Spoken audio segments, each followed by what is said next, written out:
દસ લક્ષણ પર્વ.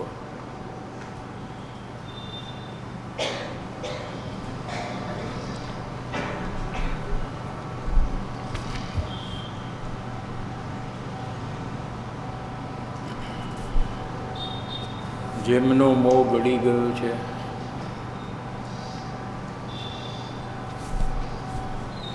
આજે નવમો છે ને, આકિંચન.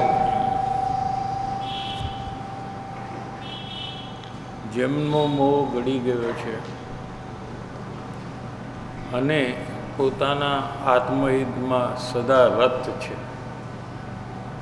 એટલે સંપૂર્ણ રીતે अपने आत्महित में रत है, लगे हुए हैं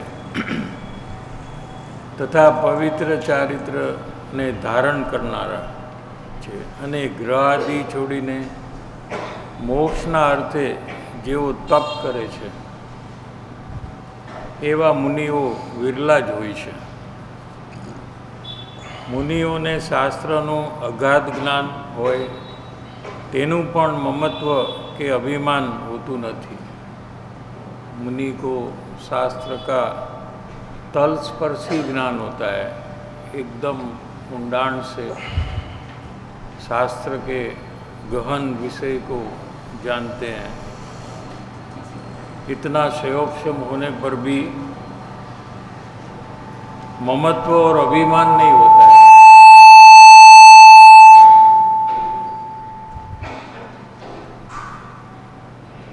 બીજા મુનિઓને જ્ઞાનનો ઉપદેશ દેવામાં જરાય સંકોચ કરતા નથી. હું મારું બધું રહસ્ય આને કહી દઈશ. जिनवाणी की बात जो रहस्यभूत है, अगर मैं उपदेश में दूसरे को बता दूंगा तो ये मेरे से आगे बढ़ जाएगा. एवा ईर्षा भावनो विकल्प पण मुनिने होतो नहीं. बीजा कोई पोताथी आगळ वधीने पोतानी पहेला केवल ज्ञान पामी जता होय तो तेमां अनुमोदना छे, खुशी छे, हर्ष छे. एवी रीते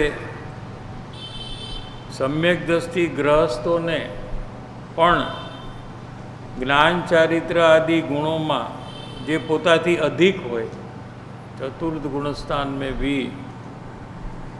अपने से आगे कोई हो तो ज्ञानी को भी तेना प्रति अनुमोदना अने बहुमान होय छे, ईर्षाभाव होतो नहीं. का उदाहरण तो बेनश्री और गुरुदेव है क्या, दोनों चतुर्थ गुणस्थान में थे. गुणस्थान की अपेक्षा से तो समान कोटि थी, लेकिन बेनश्री गुरुदेव को गुरु मानती थी और गुरु जैसा आदर था उनको. समझ में आया कि नहीं? और सुगानी जी अपने से पहले मोक्ष में जाने वाले हैं और गुरुदेव श्री जब तीसरे भाव में दीक्षा लेने वाले हैं, अभी तो स्वर्ग में है, वैमानिक देव में 2 सागर का आयुष्य है. उसके बाद का जो भाव है गुरुदेव श्री का, वो मुनि होने वाले हैं. वो भाव में दीक्षा लेने वाले हैं.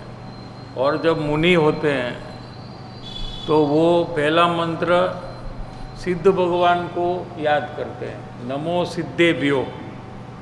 तो गुरुदेव श्री ने फरमाया कि जब मैं ये मंत्र बोलूँगा तो ये सुगानी जीव का जीव को मैं नमस्कार करूँगा, क्योंकि वो समय में वो मोक्ष में विराजमान सिद्ध दशा में होंगे. सम्यक दृष्टि गृहस्थों ने पण बीजा ज्ञानी चारित्र आदि गुणों में पोताथी अधिक होय, शास्त्र ज्ञान में पोताथी आगळ होय તો તેમના પ્રત્યે અંદરથી જ અનુમોદના અને બહુમાન રૂપી પૂજ્ય ભાવ હોય. વિકલ્પ વખતે અધિક ગુણવાન પ્રત્યે જો અનુમોદના ન હોય तो ते जीवों ने गुणनी रुचि नहीं. एक ऐसा क्यों होता है, ईर्षा भाव क्यों नहीं होती है? अगर ये प्रश्न है तो वो अवस्था को नहीं देखते हैं, लेकिन उनमें जो गुण की वृद्धि हुई है उसको देखने से अनुमोदना का भाव आए बिना रहता नहीं है. नेक्स्ट पेज में आकिंचन्य एटले परिग्रह रहितपणु. आकिंचन्य शब्द का मतलब परिग्रह रहितपणु. अभी परिग्रह क्या है? ममता तेज परिग्रह है. शू कीधु? बाह्य चीज है ये तो व्यवहार से परिग्रह गिना जाता है. मूल परिग्रह ममता है. ममता माने शरीर और रागादि भाव को अपना मानना, जानना, ऐसा मिथ्यात्व का जो परिणाम है ये परिग्रह है. और जिनागम में भी है परिग्रह का भेद में मिथ्यात्व पहला नंबर का है. क्या ममता तेज परिग्रह छे. ममता रहित वितराग भाव ते उत्तम आकिंचन्य धर्म छे. भेद ज्ञान वड़े परथी जुदा स्वभाव ने जाण्या वगर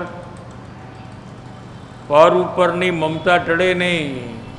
पर के ऊपर अपनत्व छोड़ने का कार्य एक एक वस्तु को देखकर नहीं होता है कि ये मोबाइल है ये मेरा नहीं है, ये घड़ी है ये मेरी नहीं है, ये चश्मा है ये मेरा नहीं है.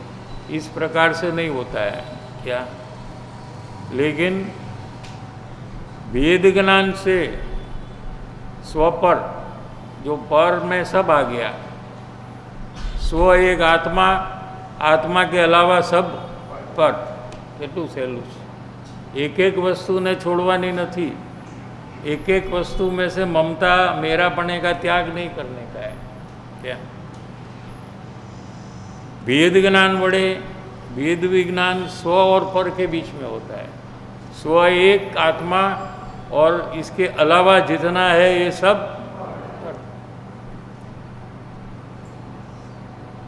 पर थी जुदा स्वभाव ने.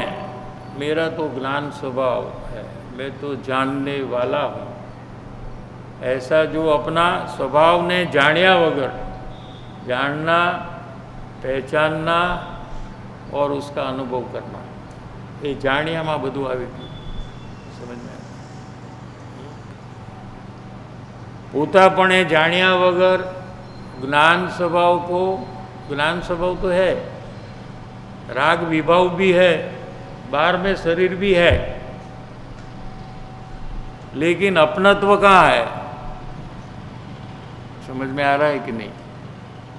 जो चीज जहाँ है वो तो वहाँ ही है.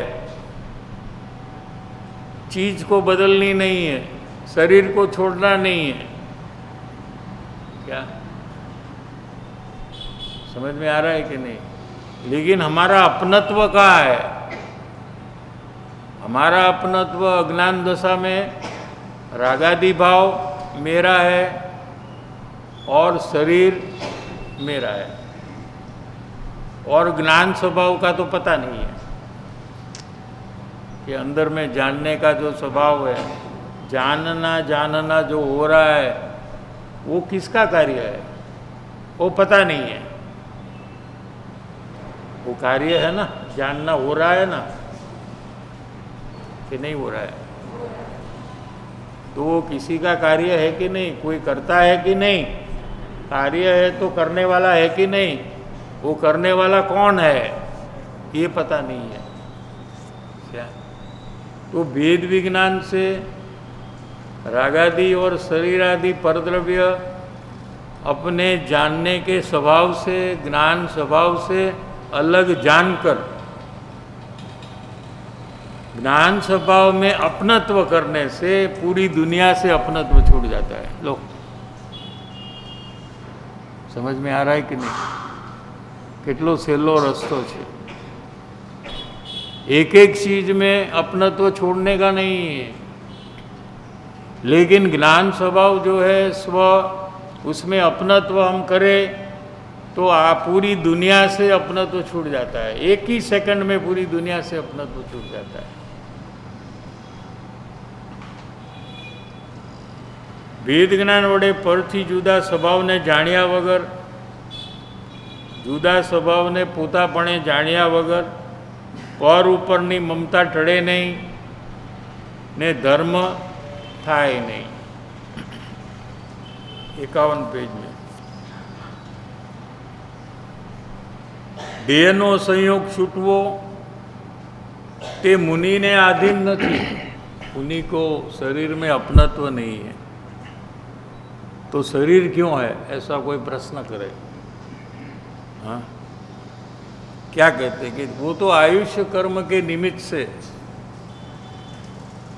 पूर्व में जो आयुष्य कर्म का बंधन हुआ था उसके कारण से वो शरीर है। शरीर में अपनत्व नहीं है तो शरीर में अपनत्व न हो तो शरीर को छूट जाना चाहिए, ऐसा नहीं है। क्या कहा? लोग कहते हैं ना कि आपको अपनत्व नहीं है तो क्यों चीज आपके पास है। ज्ञानी का तो ये दलील होता है ना, हाँ कि नहीं? आपको कुटुंब में अपनत्व नहीं है तो कुटुंब क्यों है? आपको गाड़ी में अपनत्व नहीं है तो गाड़ी क्यों है?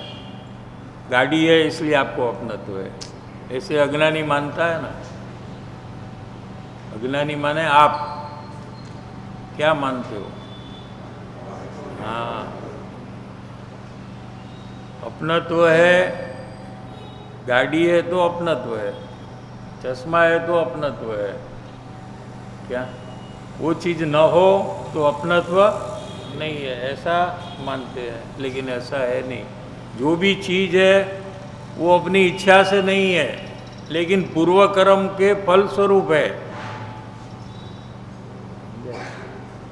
लेकिन उसमें जो अपनत्व करना ये जीव का दोष है।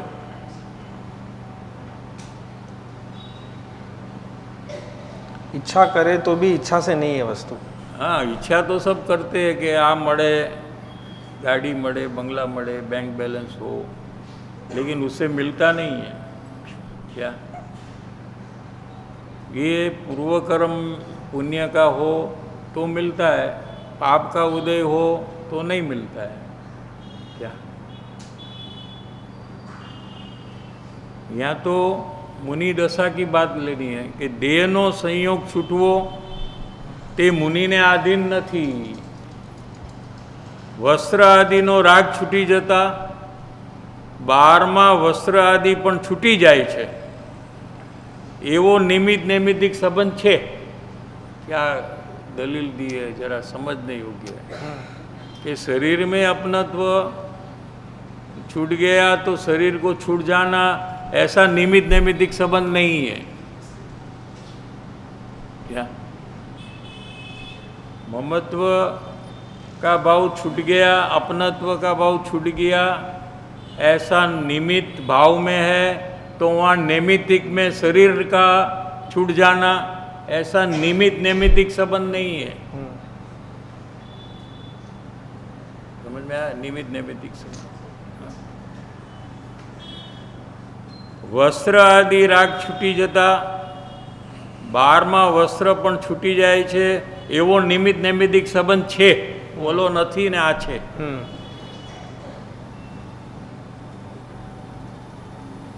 પણ વસ્ત્રની જેમ શરીર ઉપરનું મમત્વ છૂટી જતા શરીર પણ છૂટું પડી જાય એવો નિયમ નથી।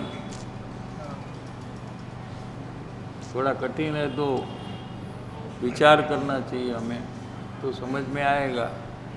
क्या दोनों जड़ पदार्थ है। हाँ, दोनों जड़ पदार्थ है। हाँ, लेकिन एक जगह ऐसा है, एक जगह ऐसा है। हाँ, क्योंकि निमित्त नैमित्तिक भी अनुकूल होता है, उचित होता है, करेक्ट, प्रतिकूल नहीं होता है।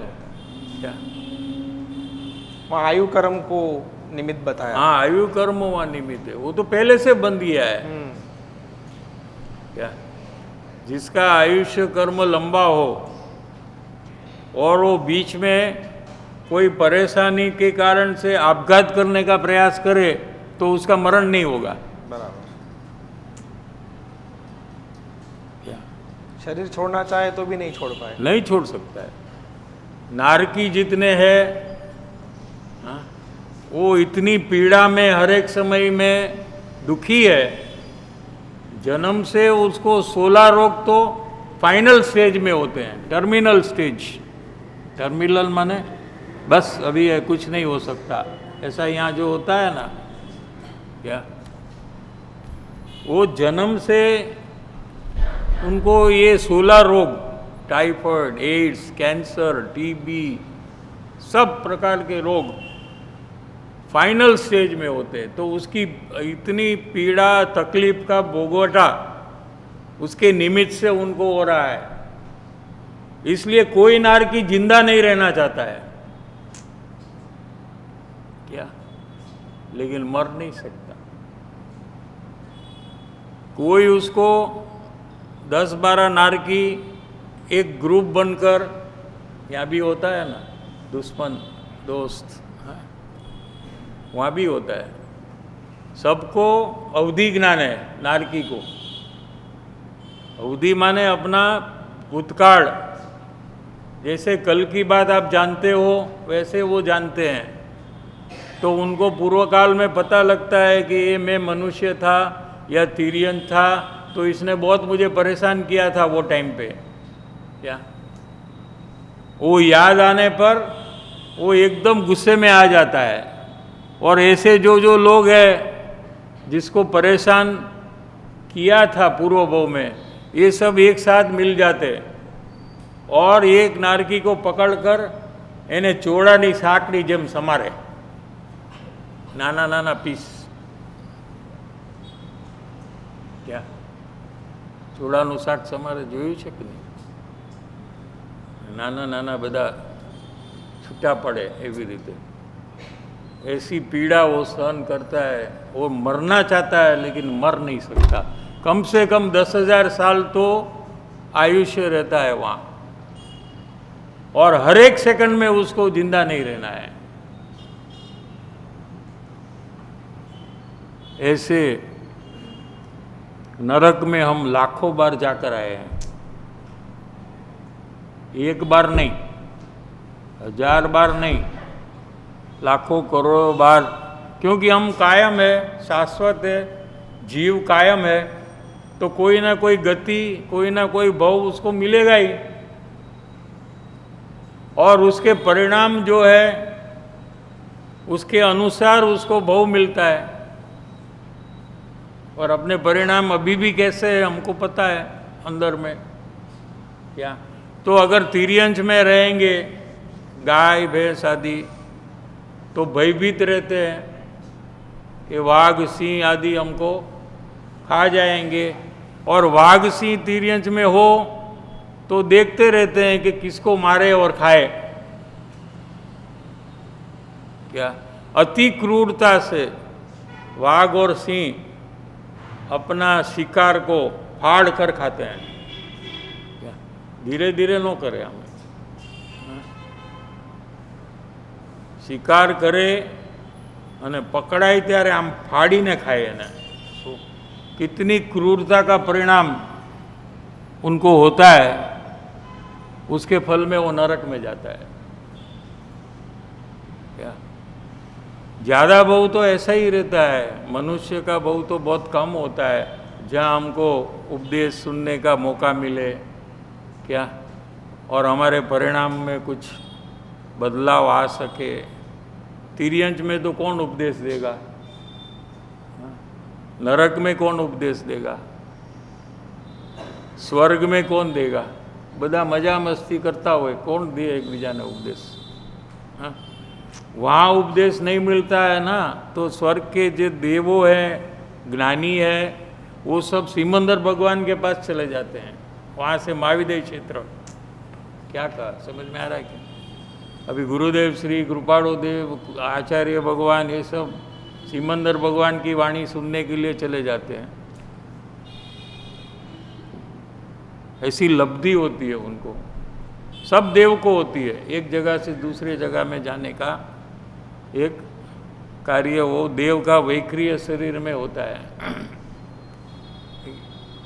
यहाँ क्या विषय चल रहा है कि બહારમાં વસ્ત્ર આદિ પણ છૂટી જાય એવો નૈમિત્તિક સંબંધ છે, પણ વસ્ત્રની જેમ શરીર ઉપરનું મમત્વ છૂટી જતા શરીર પણ છૂટું પડી જાય એવો નિયમ નથી। शरीर है तो अपनत्व है ऐसा समझना नहीं ज्ञानी को, मुनि को, कि शरीर है ना इसलिए अपनत्व है ऐसा नहीं। देह तो परमाणुનો संयोग છે, शरीर है ये तो करोड़ों अब्जों परमाणु से बना हुआ है, एटम्स से। क्या તેનો વિયોગ आयु कर्मની स्थिति पूरी થાય ત્યારે થાય છે। आयुष्य जब पूरा होगा, ये भी निमित्त से कथन है, ये भी सच्चा कथन नहीं है। पहला तो अहियाँ સુધી પહોંચવું પડે શું कि आयुष्य कर्म के कारण से जीव का मरण नहीं होता है।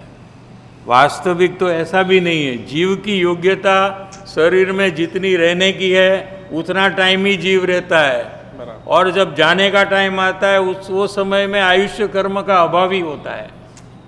आ सिद्धांत गुरुदेव श्री આપણને શીખડાયો છે, ત્યાં સુધી આપણે પહોંચવું પડશે। હા, સમજાય છે? तो ज अंतर्मुख थासे। हाँ, तो ज अंतर्मुख थासे। आटली स्वतंत्रता। कर्म भी कुछ नहीं करते। अरे रे, कर्म भी, आयुष्य कर्म भी जीव को शरीर में नहीं रोकते। लो,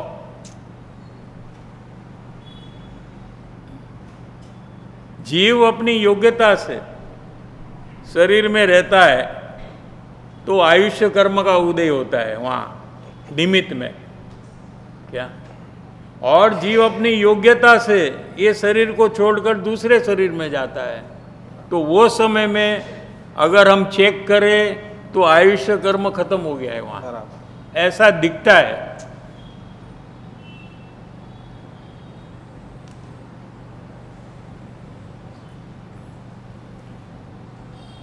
તેનો વિયોગ, શરીરનો વિયોગ, દેહનો વિયોગ આયુ કર્મની સ્થિતિ પૂરી થાય ત્યારે થાય છે, પણ તેના ઉપરનું મમત્વ છોડીને નિર્મોહી ચૈતન્ય સ્વભાવમાં જાગ્રત રહેવું તે उत्तम आकिंचनीय धर्म है। शरीर है लेकिन उसमें अपनत्व छोड़ना ये कार्य करे और स्वभाव में जागृत हो जाए। क्या? आत्मज्ञान जब होता है तो ज्ञानी अपने स्वभाव में जागृति रहते हैं। मैं तो ज्ञान स्वभावी हूँ, ऐसी जागृति 24 घंटे रहती है। क्या? नींद में भी रहती है, तो जागृत अवस्था में तो रहेगी। क्या समझ में आ रहा है कि नहीं?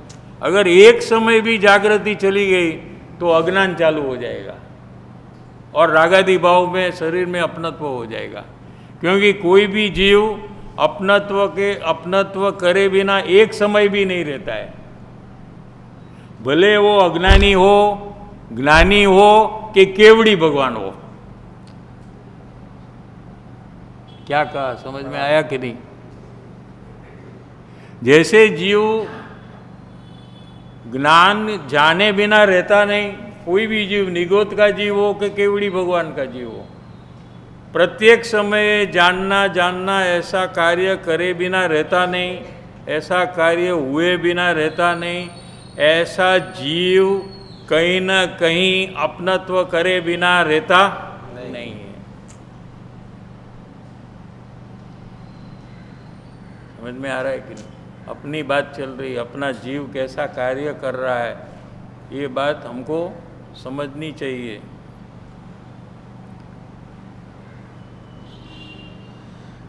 चैतन्य स्वभाव में अत्यंत जागृत रहવું તે चित्तम आकिंचन्य धर्म छे। मुनि अत्यंत जागृत है अपने स्वरूप में। चतुर्थ गुणस्थान में जागृति है स्वरूप की, लेकिन मुनि जैसी नहीं है। समझ में आ रहा है कि नहीं?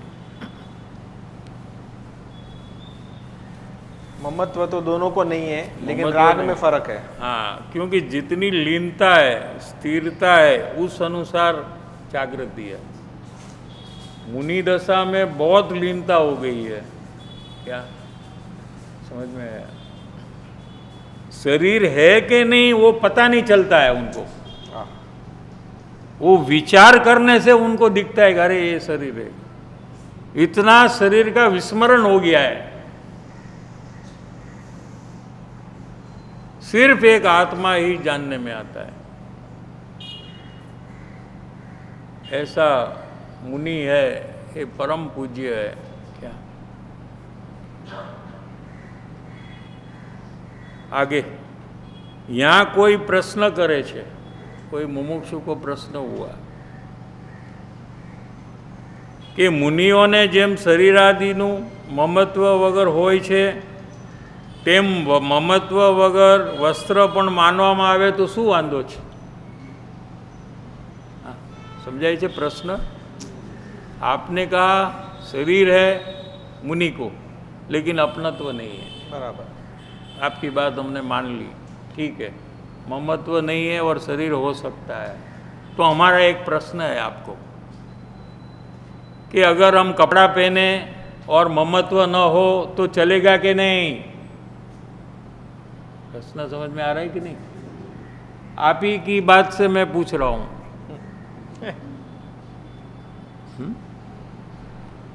तो मुनि को वस्त्र हो तो क्या प्रॉब्लम है? ममत्व तो नहीं है ना।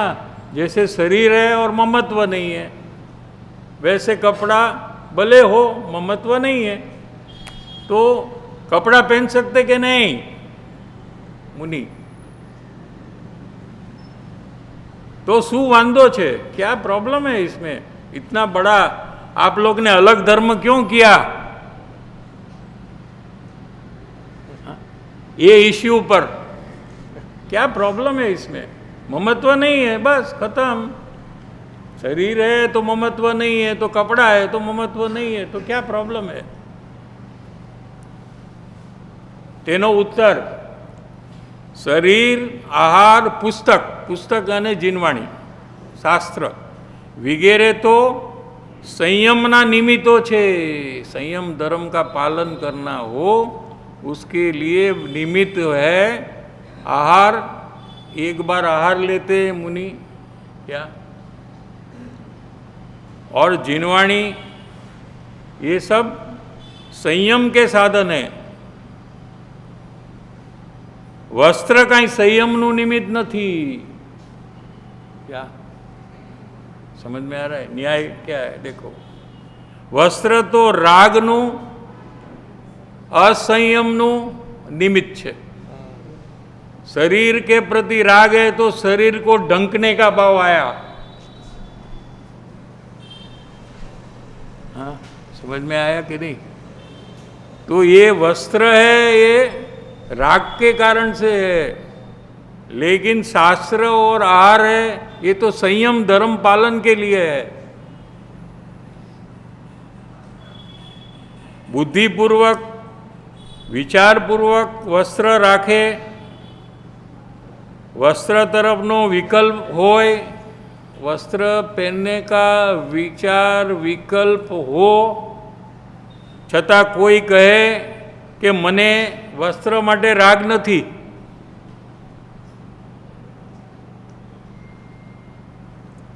तो तेनी वात जूठी छे। एने राग छे, वस्त्र माटे छे, शरीर माटे पण छे। शरीर के नग्नपना से शोभ होता है उसको। क्या समझ में आता है? इसलिए उसको ढंकने का भाव है। यहाँ तो शरीर को अपना मानते ही नहीं। क्या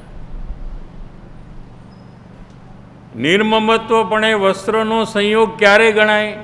कोई कहे कि ममत्व नहीं है और वस्त्र है वो कब हो सकता है? क्या कि જ્યારે મુનિરાજ सम्यक दर्शन सम्यक ज्ञानपूर्वक आत्मा में लीन होय, हाँ, 7वें गुणस्थान में 8वें गुणस्थान में अंतर श्रेणी मारने के लिए प्रयत्नवान हो, वो समय में બહારના પદાર્થોનું મુનિઓને લક્ષ્ય જ નથી, बाहर में क्या होता है उसका ख्याल ही नहीं है। आत्मा में ऐसे लीन है जैसे अज्ञानी बाहर में ऐसा लीन है कि अंदर आत्मा में क्या हुआ है उसका पता नहीं है। बराबर है? आ तो समझे मुझे। बाहर में अभी आप इतने लीन हो कि आपके अंदर आत्मा में क्या हो रहा है उसका आपको पता है कि नहीं है। ऐसे मुनि आत्मा में इतना लीन है, इतने निमग्न हो गए हैं क्या कि उनको बाहर में क्या हो रहा है उसका पता नहीं है।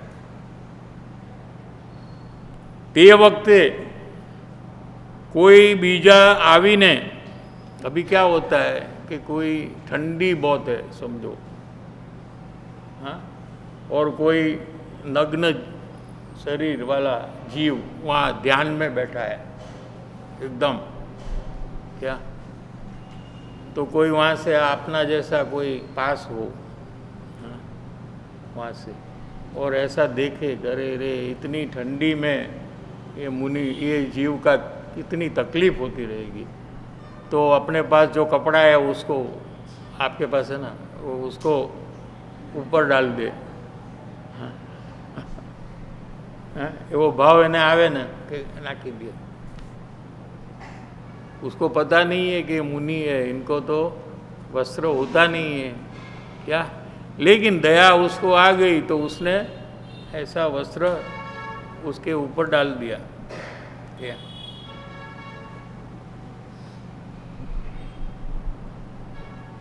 मुनिराज जब आत्मा में लीन है,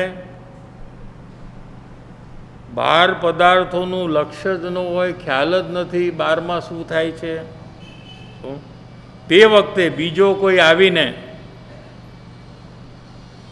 તેના ઉપર વસ્ત્ર નાખી જાય, ढाक दे उनको, ठंडी बंडी बहुत है तो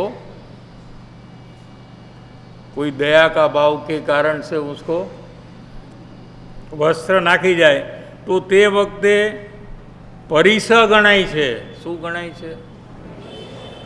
એક પરિસ है क्या। તે વખતે તે મુનિને તે वस्त्र रागनु निमित्त नहीं, उनको राग नहीं है वो वस्त्र के प्रति, वस्त्र है लेकिन राग नहीं है। પણ વસ્ત્ર એ જ્ઞાનનું નિમિત્ત છે, એ જ્ઞાનમાં એનमें જણાય છે। બહાર આવે विकल्प में जब आते छठे गुणस्थान में तो उनको पता लगता है कि ये वस्त्र कोई मेरे ऊपर डालकर गया है, ये मेरे लिए परिस है क्या, ये मेरे ज्ञान में जानने लायक है लेकिन मुझे इसके प्रति कोई राग नहीं है। તે વસ્ત્ર સાથે જ્ઞેય જ્ઞાયક સંબંધ છે।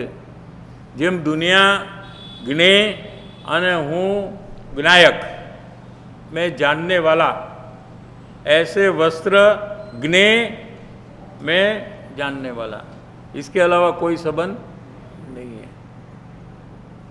अपने को आया था कि 3 प्रकार के संबंध होते हैं समय सार में। कर्ता कर्म संबंध, कार्य जो करता है उसको करने वाला कर्ता कहा, और कार्य कर्ता कर्म संबंध है एक, ठीक है। एक निमित्तिक नैमित्तिक संबंध, वो अभी आ रहा है आपने को। एक तादात्म्य सिद्ध संबंध, ऐसे 3 प्रकार के संबंध होते हैं, और एक ज्ञेय ज्ञायक संबंध। वस्त्र धारण करवानो राग होवा छता जो हूँ मुनि छू एम माने छे ते जीवने सम्यक दर्शन पण होतुं નથી।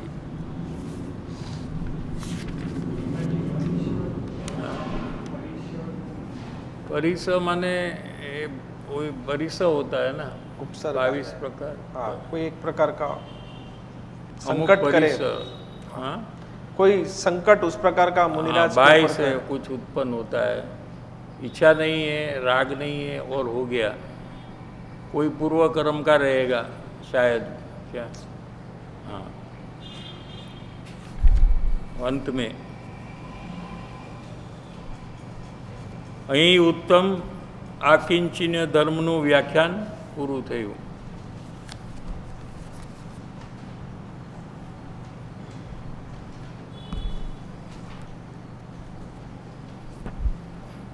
શ્રીમદ રાજચંદ્ર પત્રાંક 254 મુમુક્ષુતા આરોહણ ક્રમમાંથી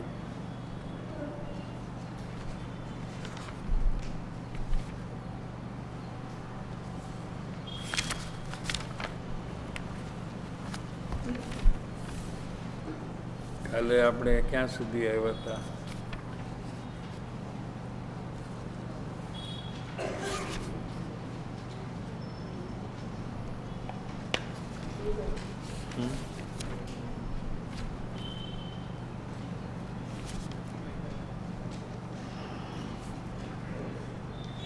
पेज नंबर 88 तक आए थे ना.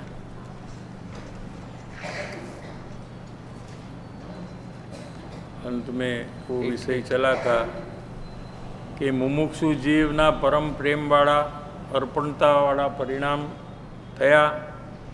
खरेखर तो ये निर्मलता ले छे अने प्रेम दे छे. तेनी सामे निर्मलता ले छे, माल लेतो जाय छे. એ નિર્મળતાના કારણે એને પોતાના નિજ સ્વરૂપનું ભાવભાષણ થાય છે.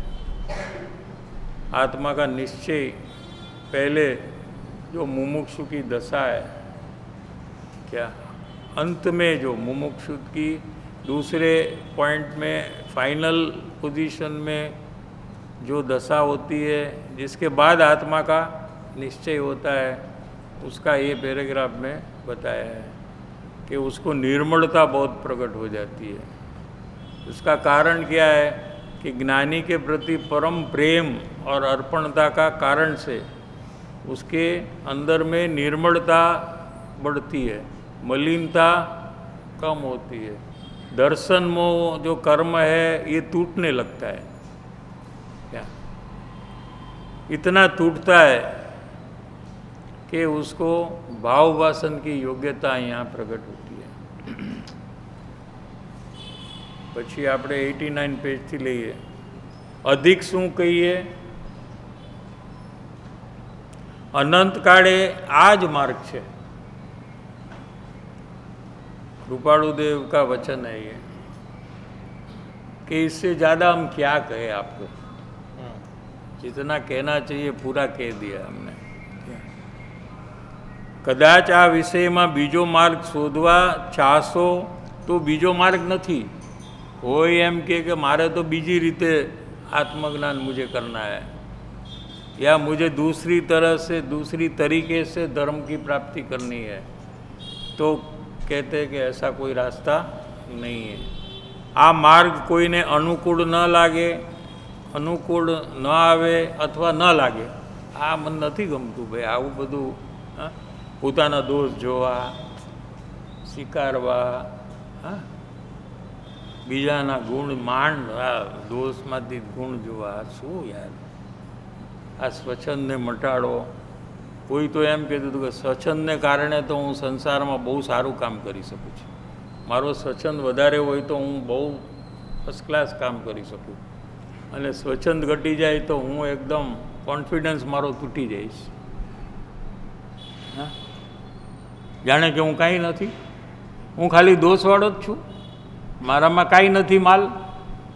आવો માર્ગ મને બહુ ગમતો નથી અંદરથી. બહારથી તો બોલાય નહીં ને આપણાથી, કેમ કે કૃપાળુદેવનું વચન છે આ. એમની આજ્ઞા છે, એમના વચન એમની આજ્ઞા છે. પછી કે આ લોકમાં અલ્પ પણ સુખ બુદ્ધિ ન હોવી જોઈએ. એ વળી કેવી રીતે? થોડી તો સુખ બુદ્ધિ એલાવ કરવી જોઈએ ને. બહુ તીવ્ર સુખ બુદ્ધિ તો ખોટું છે, એગ્રીડ. હા, અને પછી તમે એમ કહો છો કે અનંત શક્તિવાળો આત્મા પોતાનું કાર્ય પોતાની મેળે ન કરી શકે, એને કોઈ જ્ઞાનીની શોધ કરવી પડે. હા, કેટલી માથાકૂટ છે. અને પછી એના પરિચયમાં રહેવું, અને પછી એનું અંતર ઓળખવું. કાંઈક બીજો રસ્તો હોય ને, કે કોઈ ભગવાનના દર્શન પૂજા કરી નાખી, ઉપવાસ આદિ કરી નાખી, હે, કે કોઈ શાસ્ત્ર અભ્યાસ હું બધું કરી નાખીશ, એકદમ બધા શાસ્ત્રોનો અભ્યાસ.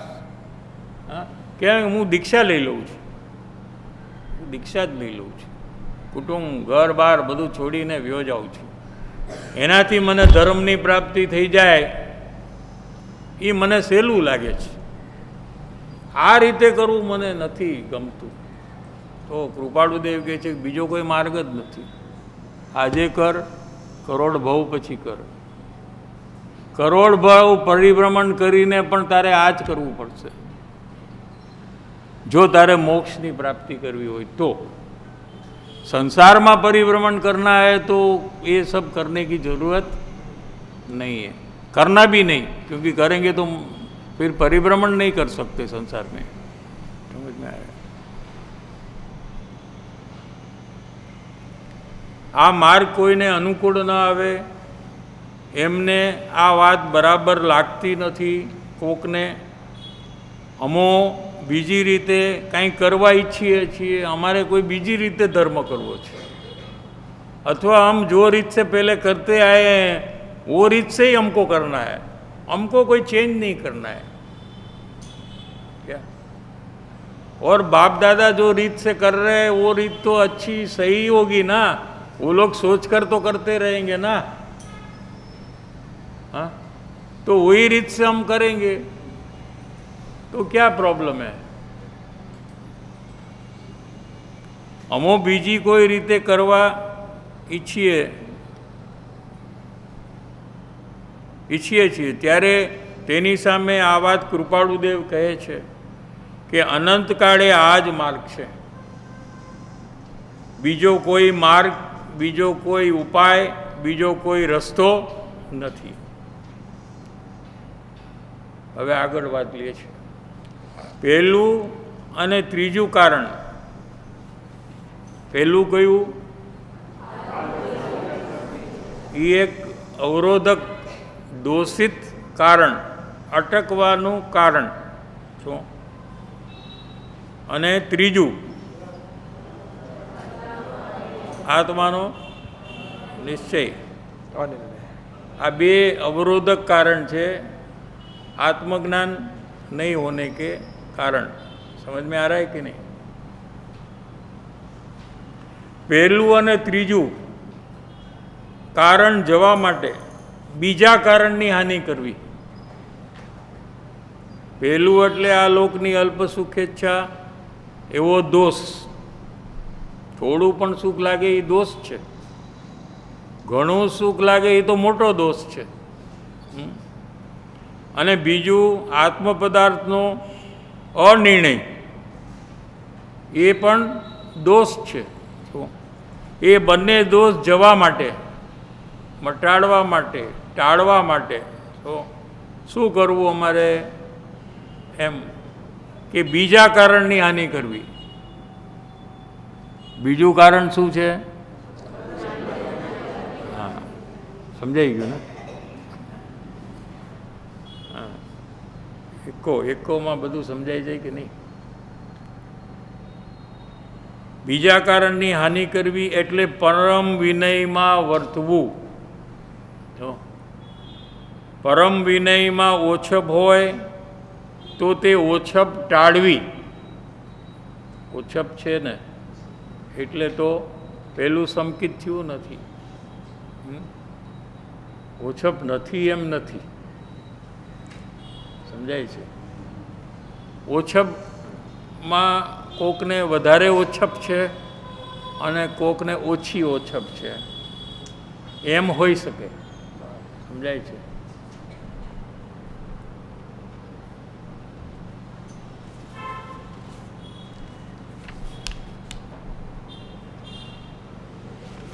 આપણે તો સારાંશ લઈએ છીએ એટલે બાકીનું તમારે વાંચી જવાનું.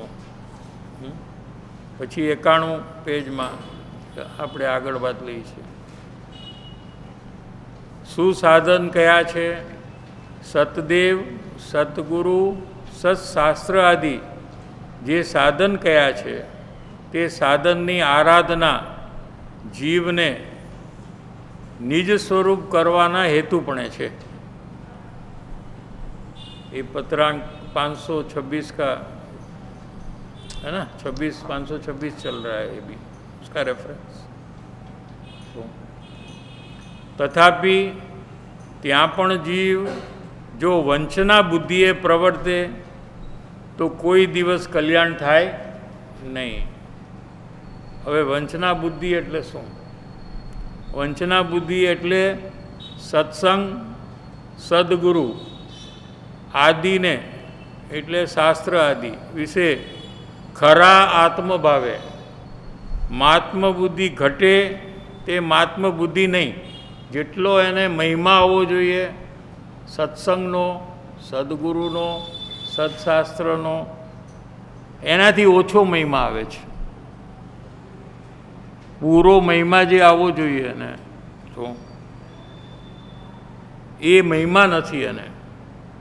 એટલે જે પરમ વિનય આવવો જોઈએ તેને બદલે ઓછો વિનય હોય અને જીવને ભ્રમ થાય છે અથવા વંચનાપણું થાય છે,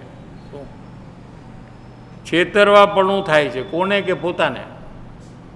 कोई બીજાને તો છેતરી ન શકે. संसार में भी धर्म की बात छोड़ो, संसार में भी कोई जीव दूसरे जीव को छेतरपिंडी कर सकता नहीं. उसका पाप का उदय होगा तो ही उसको छेतरामण होगी, आपके प्रयास से नहीं होगा. समझ में आया? लेकिन जीव अपने को छेतर सकता है, दूसरे को नहीं कर सकता है. પોતે પોતાથી છેતરાઈ જાય છે. એમાં કોઈ કર્મ આડું નથી આવતું कि मुझे ऐसा कर्म का उदय है इसलिए मैं मेरे आत्मा के साथ छेतरपिंडी कर रहा हूँ. इसमें कोई कर्म नहीं है. कर्म तो दूसरे में ही उदयमान होते हैं, अपने में नहीं होते हैं. न्याय समझ में आ रहा है कि नहीं? अपने लिए तो खुद गलती करता है तो उसको उसकी सजा होती है. उसमें कोई कर्म का कोई रोल नहीं है. अगर कर्म के कारण से होता तो कर्म जब तक मिटते नहीं तो इसका दोष भी नहीं मिटता. समझाई है कि नहीं? हाँ. और कर्म तो चालू ही रहते हैं. कभी भी कर्म का उदय न हो ऐसा तो सिद्ध दशा में होता है, यहाँ कहाँ होता है?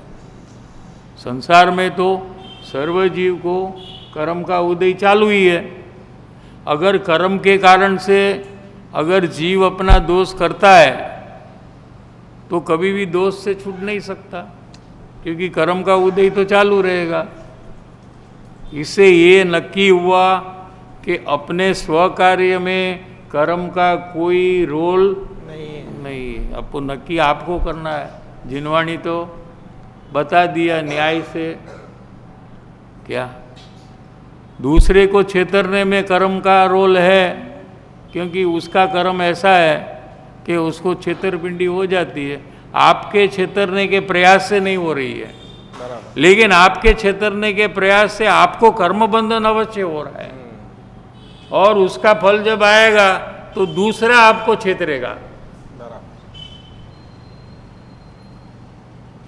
समझ में आ रहा है कि नहीं? कोई ऐसा कहे कि मेरे छेतरने से दूसरे को कोई छेतरामण तो होती नहीं है तो मैं क्यों ये छोड़ूं? वो एम कहे ना, उसके कर्म से हुई है.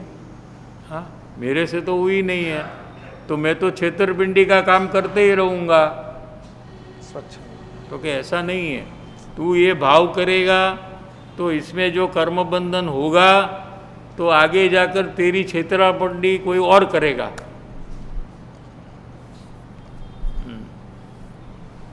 यहाँ भी कर्म की बात नहीं चल रही है, दोष की ही बात चल रही है। हाँ, दोष की कर्म के कारण से योग्यता नहीं रुकी है। नहीं। कर्म विचारे कौन, भूल मेरी अधिकाई, अग्नि सहे गन घात, लोक की संगति पाई। ये गुरुदेव श्री वारंवार फरमाते हैं, कर्म विचारे कौन। तू दोष सब कर्म के ऊपर डालता है, हाँ, એને વિચારો કેવું પીડ્યું જડને કે હરેક બાર તું કોઈ દોષ કરતા है तो कि मेरा पूर्व कर्म है ना, मैं क्या करूं। हाँ?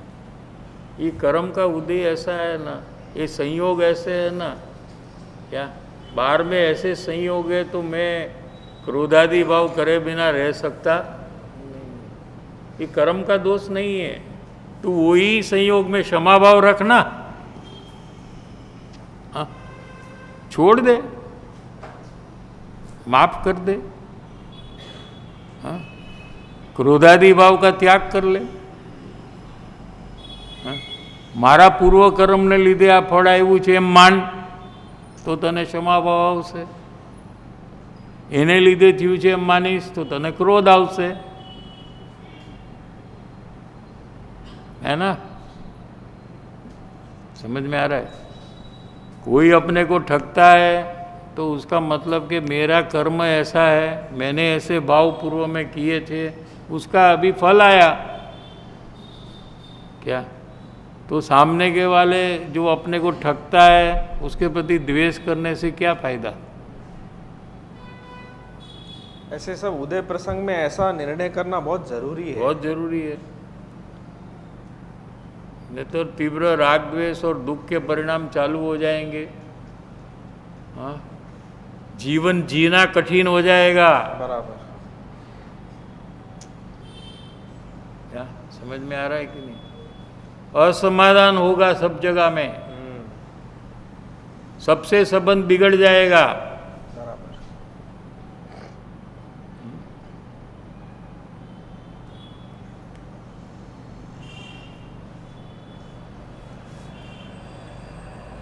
यहाँ क्या छेतरपिंडी है તે એ પ્રકારે છે કે હું જ્ઞાનીનો ક્યાં વિરોધ કરું છું। मैं तो कोई विरोध तो नहीं करता हूँ ज्ञानी का, हूँ तो विनय करूँ छू। देखो मैं तो विनय कर रहा हूँ प्रतिदिन। क्या मारो विनय कदाच बीजा करता ओछो थई सके, ऐसा बनता है, किसी का मेरे से ज़्यादा हो क्या, પણ વિનય તો કરું છું ને। તો ત્યાં કહે છે કે ખરા આત્મભાવે જે પરમ વિનય આવવો જોઈએ, એવા પરમ મહાત્મ્યનો અભાવ એટલે મહાત્મ બુદ્ધિ ન થવી।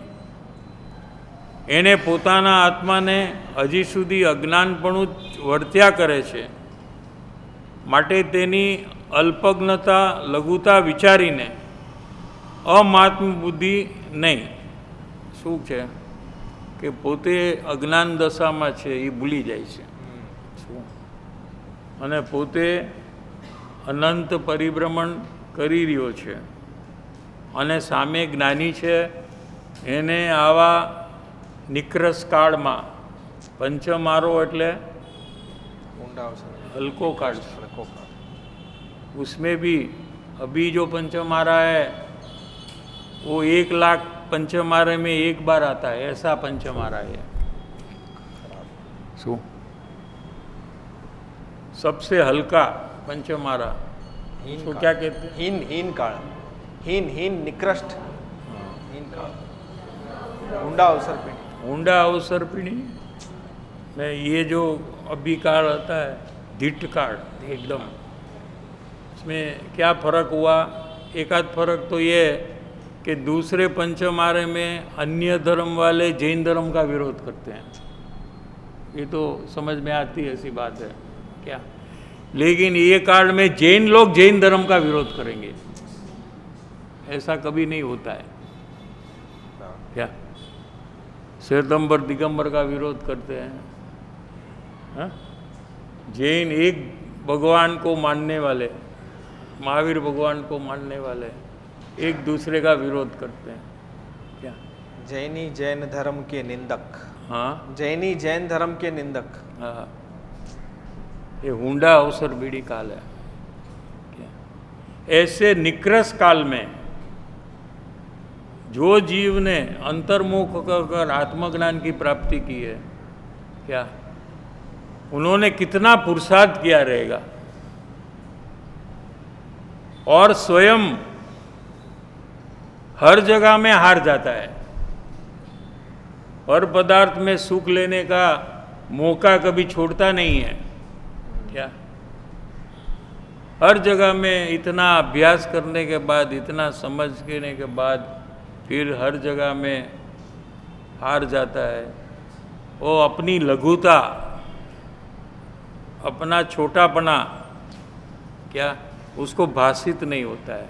स्वच्छंद से उसको लगता है कि मैं भी कुछ हूँ, मैं भी इतना जानता हूँ, मुझे भी 10-12 आदमी पूछने के लिए आते हैं, मेरी सलाह लेने के लिए आते हैं।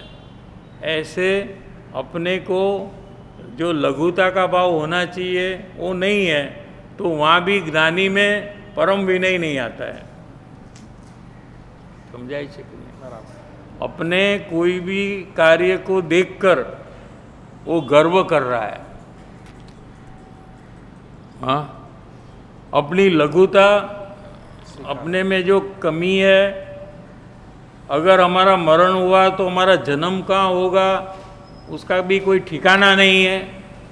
हाँ?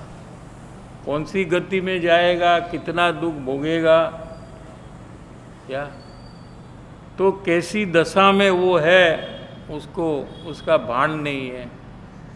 वो अपने को बहुत बड़ा ऊंचा मान रहा है, इसलिए वो जो डिफरेंस है ज्ञानी और उसके बीच में वो कम कर रहा है, इसलिए उसको परम विनय नहीं आ रहा है। समझाय છે કે નહીં? હા, એ વિષય આમાં લીધો છે। શું કીધું? પોતાના આત્માને હજી સુધી અજ્ઞાનપણું જ વર્ત્યા કરે છે। શરીરાદિમાં પોતાપણું, રાગાદિમાં પોતાપણું, એવું અજ્ઞાન ચાલુ છે। અને સામે જ્ઞાની છે, એને શરીરાદિ રાગાદિથી ભિન્ન પરિણમન ચાલુ છે। શું માટે તેની અલ્પજ્ઞતા, એની જાણકારી ઘણી ઓછી છે પોતાના વિશે।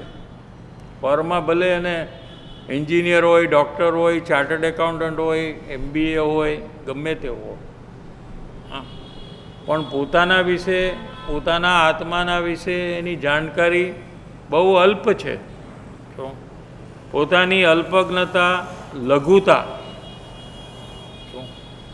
મેં તો દરેક પ્રસંગમાં હારી જાઉં છું। હું તો હા, બધે નિષ્ફળ જાઉં છું આત્મકલ્યાણના કાર્યમાં।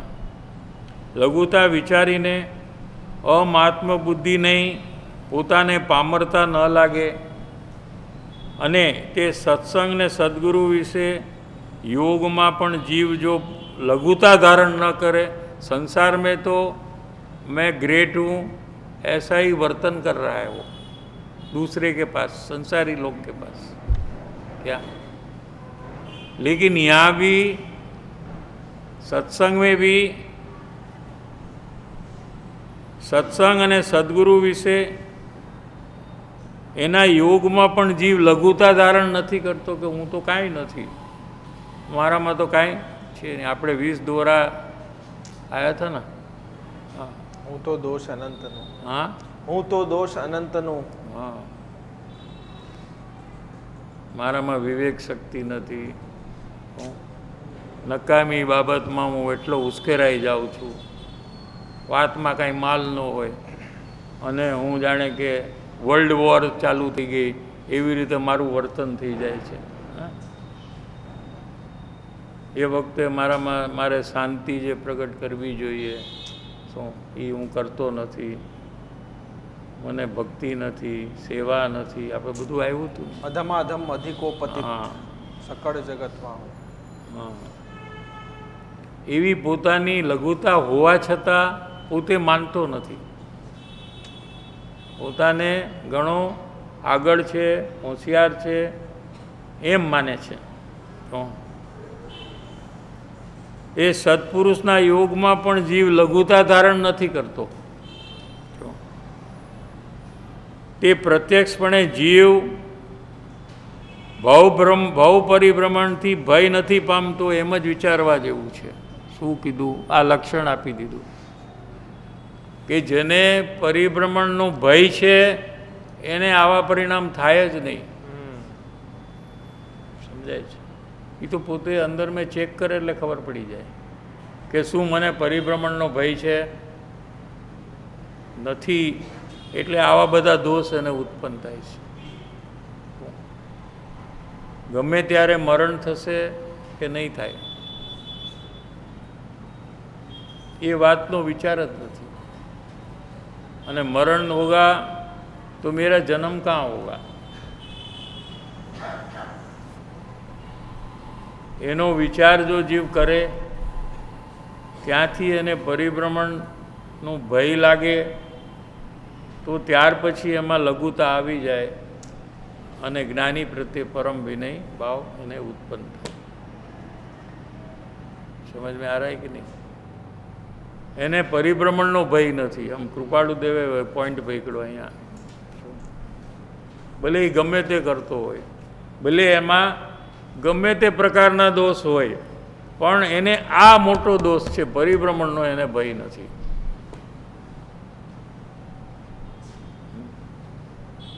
समझाई છે કે નહીં? ये परिभ्रमण की वेदना बहुत इम्पोर्टेंट फैक्टर है. પરિભ્રમણનો વિચાર નથી તો વેદના ક્યાંથી આવવાની? હજી તો વિચાર જ નથી એને આવતો. એને મરણ સુધીના બધા વિચાર આવે છે, એની પહેલાના બધા વિચાર છે એના. उसके विचार का स्पेक्ट्रम मरण तक है. मरण के बाद क्या होगा उसका विचार ही नहीं है उसको. हाँ, समझाई છે? एक मरण का भय है, एक ही मरण का भय है.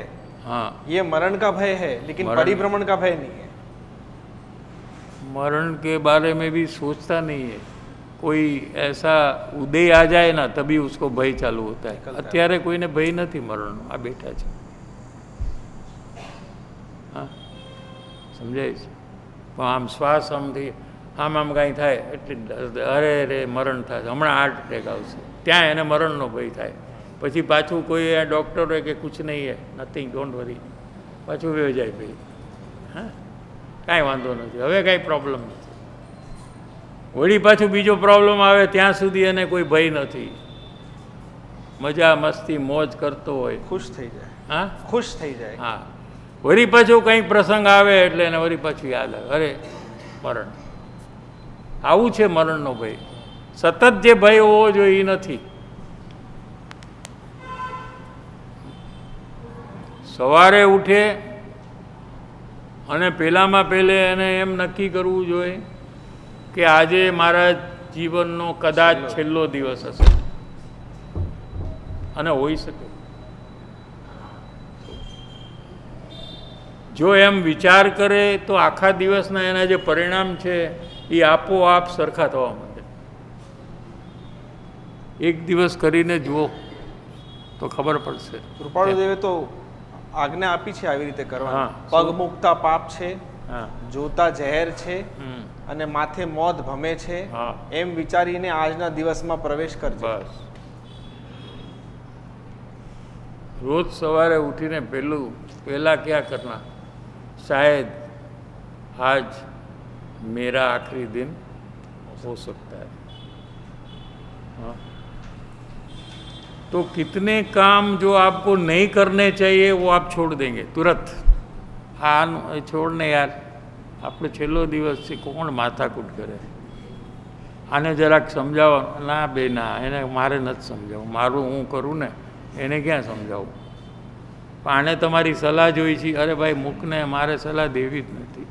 સ્વલક્ષ થઈ જશે, સ્વલક્ષમાં આવી જશે. આ તો પરલક્ષ છૂટી જશે. આને તારું બહુ ખરાબ કર્યું છે તો આજે તને મોકો છે બદલો લેવાનો, નથી લેવો, ચાલ છોડી દે, માફ જા. હા, કેટલાય કશાય આપોઆપ ડાઉન થઈ જશે, જોઈ લ્યો કરીને। और मुझे क्या करना चाहिए वो कार्य में उसका ध्यान जाएगा। क्या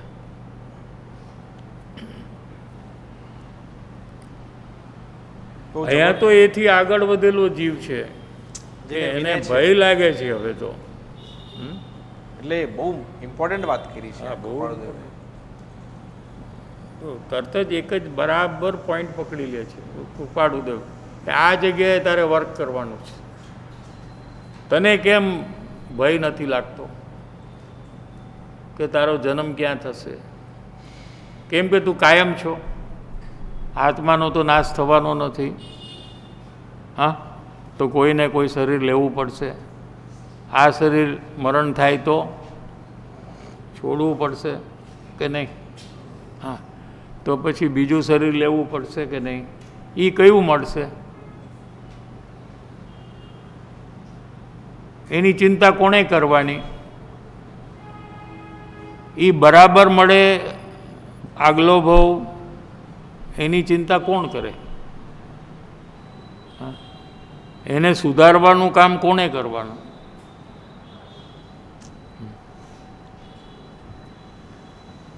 એનો વિચાર તો આજે પોતે કરે તો થાય ને। જ્યારે એ વિચાર જીવમાં આવે છે તો એને બહુ બ્રહ્માંડનો ભય ચાલુ થઈ જાય છે કે મારે કોઈ એવા પરિણામ નથી કરવા કે જેના ફળ સ્વરૂપે મને હલકી ગતિ મળે, સંયોગો એવા મળે કે મને બહુ તકલીફ થાય। અત્યારે નાના નાના સંયોગમાં હું દુઃખી થઈ જાઉં છું, સમજાય છે? તો પછી કાંઈ મોટા પ્રોબ્લેમ આવશે ત્યારે હું શું કરીશ? કેવી રીતે એમાંથી જીવન પસાર કરીશ? એવો જ્યારે જીવને વિચાર આવે ત્યારે એને ભાવ બ્રહ્માંડનો ભય લાગ્યા વગર રહીએ નહીં। અને ત્યાર પછી એને આ માર્ગમાં બરાબર યથાર્થપણે એની એન્ટ્રી થાય। શું टाइम થઈ ગયો છે ને? ઓવર ટાઈમ હો ગયા। 2 લાઈન લઈ લઉં એટલે ફરી પાછું લેવું ન પડે। ભવભ્રમણથી ભય નથી પામતો એમ જ વિચારવા યોગ્ય છે, આમ નક્કી કરવા યોગ્ય છે કે આને હવે પરિભ્રમણનો ભય નથી। એટલે આવું બધું કરે છે, પોતાને માન સમજે છે, આઈ એમ ગ્રેટ સમજે છે, અને જ્ઞાનીનું એને પરમ વિનય આવતું નથી। એનું મૂળ કારણ આને જન્મ મરણ જે થવાના છે એનો ભય જ નથી લાગ્યો। એટલે રોકાઈ ગયો એ। હા, એટલે રોકાઈ ગયો એ। જો પરમ વિનય ન હોય અને ઓછો વિનય હોય તો એને ભવ પરિભ્રમણનો ભય લાગ્યો જ નથી। આ પહેલું કામ અહીંથી ચાલુ થાય છે। કોઈ પૂછે કે ભાઈ પહેલું કામ ક્યાંથી ચાલુ થાય છે? જેના ઉપર બધા જ કામ ટકે છે, તો કે પહેલું તને વાસ્તવિકતા છે, રિયાલિટી છે કે તારું મરણ થવાનું છે, અને મરણ થશે તો જન્મ થશે। હવે એ કઈ ગતિમાં થશે? અત્યારે મનુષ્ય છું તો તને મનુષ્યપણું મળશે કે નહીં મળે? અને ત્યાં પછી કેવું જીવન હશે? અત્યારે જે પ્રોબ્લેમ છે એનાથી વધારે હશે કે ઓછા હશે? પછી ત્યાંથી મરણ થશે ને પાછું, તો પાછો ક્યાં જન્મ થશે? એમ એક પછી એક વિચાર કરતો જાય તો એને માર્ગમાં આવવાનું એકદમ શીઘ્ર થવા માંડે।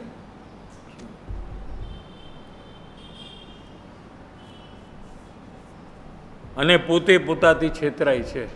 આ વિચાર નથી કરતો એટલે એ પોતે પોતાને કાયમ હું રહેવાનો છું એમ માનીને છેતરે છે। હું તો કાયમ રહેવાનો છું, આ મારા કુટુંબીઓ બધા છે બધા કાયમ રહેવાના છે, એમ માનીને એને નિત્ય માને છે। अनित्य पदार्थ को नित्य मानता है क्या? एम समझवा योग्य है। वधारे लक्ष्य तो प्रथम जीवनो जो आ थाय तो ये पण अहींया ए ज वात करे, पेલું आ थवुं जोईए।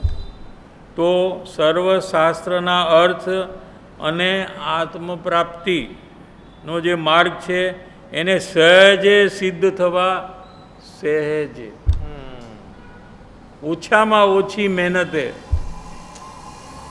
એને કાર્ય થાય છે। Thank you.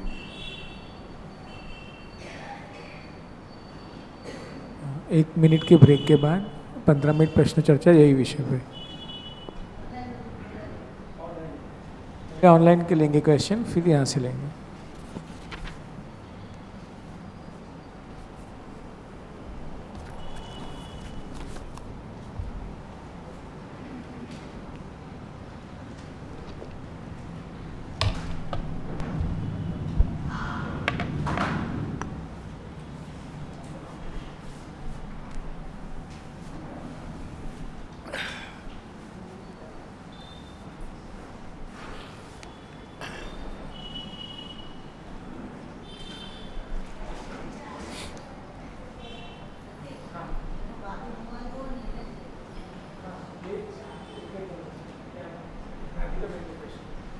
जिनेंद्र साहिब जी, जैसे बात आई कि शास्त्र जो हैं वो मुनि भगवान को संयम का निमित्त है, उतना समझ आया, लेकिन आहार कैसे संयम का निमित्त है और आहार और वस्त्र के में क्या डिफरेंस है, ये समझना था। ओवर।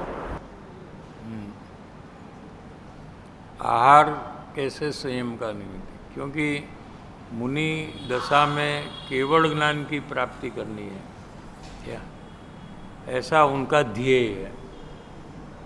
वो कार्य हुआ नहीं अभी तक क्या।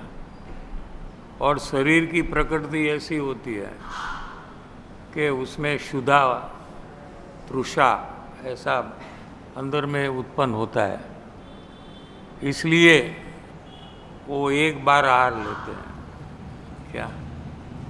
वो संयम का टिकने का साधन है, वो निमित्त है, बाह्य साधन है, क्योंकि आहार की वृत्ति को शांत कर कर अपने स्वरूप में लीन हो जाना है।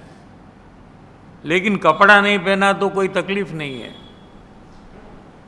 क्या, समझ में आ रहा है। दूसरे लोग के लिए हम कपड़ा पहनते हैं ना, संकोच जो होता है, शोभ जो होता है क्या, उसके कारण से होता है ना। आहार उसके कारण से नहीं है।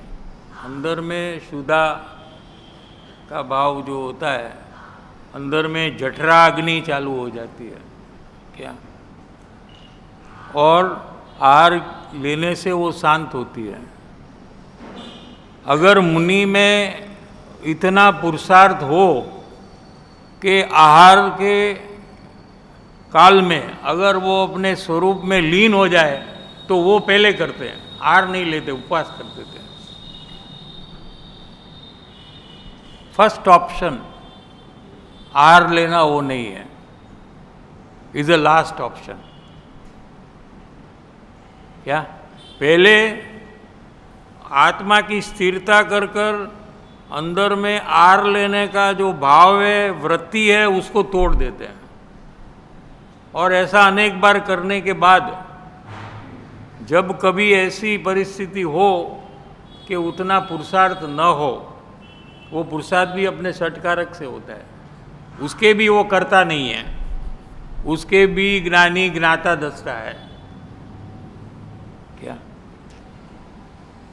तो फिर वो आहार लेने का परिणाम को शांत करने के लिए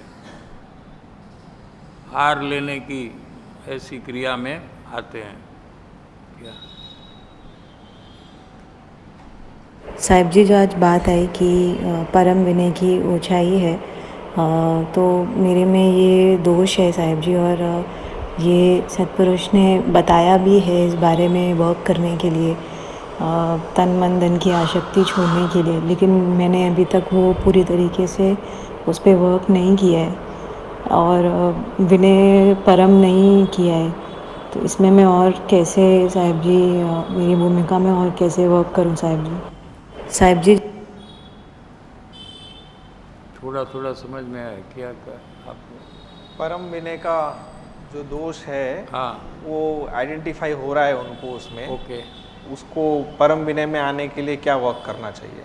ઓકે. કોઈ તન મન ધનની આસક્તિ છોડીને એની ભક્તિમાં જોડાય. 200 નંબરમાં વચનાવલીમાં છે ને, હું બતાયા હતા.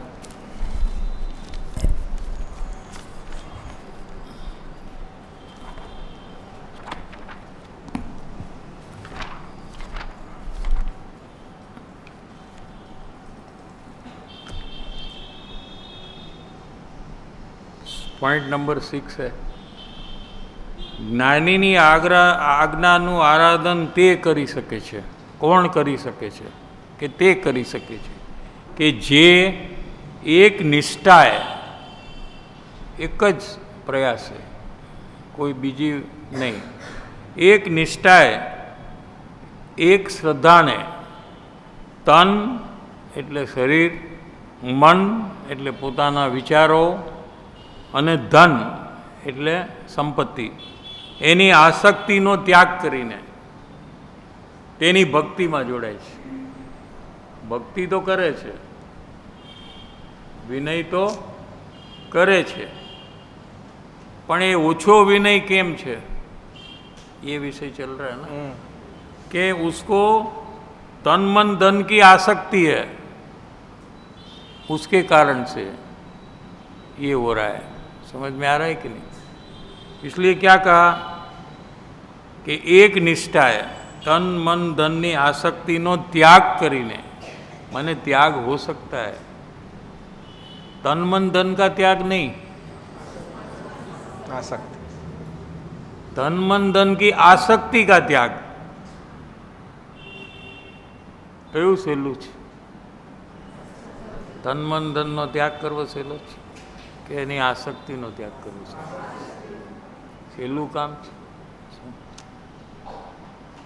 જ્ઞાનીની આજ્ઞાનું આરાધન તે કરી શકે છે કે જેને એક નિષ્ઠાએ તન મન ધનની આસક્તિનો ત્યાગ કરીને તેની ભક્તિમાં જોડાય.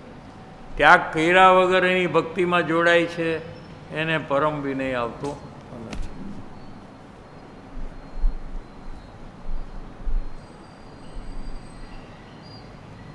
સાતમો પોઈન્ટ એ સમજવા જેવું છે. આવ્યું છે તો લઈ લઈએ. જો કે જ્ઞાની મુમુક્ષુની ભક્તિ ઈચ્છતા નથી. મુમુક્ષુની ભક્તિ ઈચ્છે એ જ્ઞાની નથી. શું કીધું? સમજાય છે કે નહીં? કેમ કે એને તો સાધર્મી તરીકે જુએ છે, એને શિષ્ય તરીકે જોતા જ નથી. આપણે ક્યાં આવ્યું છે એ ખબર છે? 403 હવે આવશે પર્યુષણમાં, કાલે વાંચનમાં, આપણે પ્રતિક્રમણમાં 493 પત્રાંક આવશે ને, 6 પદનો પાઠ, એમાં આવશે આ શિષ્ય મારો છે એવું જેણે કદી જોયું નથી. હા સાહેબ, યાદ છે કે નહીં?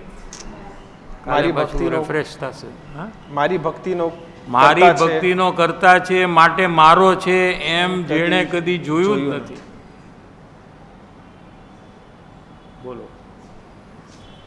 એટલે કે છે કે જો કે જ્ઞાની ભક્તિ ઈચ્છતા નથી, પરંતુ મોક્ષાભિલાષીને, એટલે જેણે મોક્ષની પ્રાપ્તિ કરવી છે એવી જેને અભિલાષા છે, મોક્ષાભિલાષીને તે ભક્તિ કર્યા વિના ઉપદેશ પરિણમતો નથી.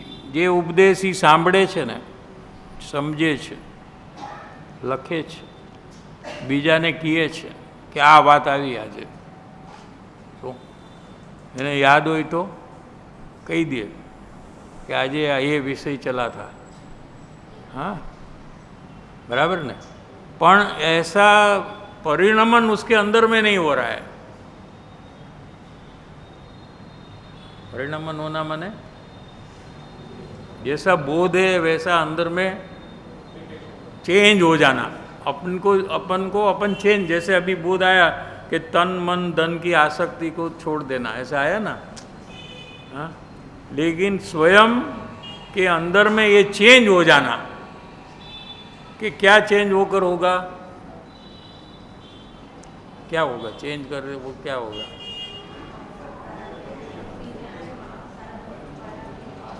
तन मन धन की आसक्ति छूट जाएगी, ये चेंज कहा ना, वो हो जाता।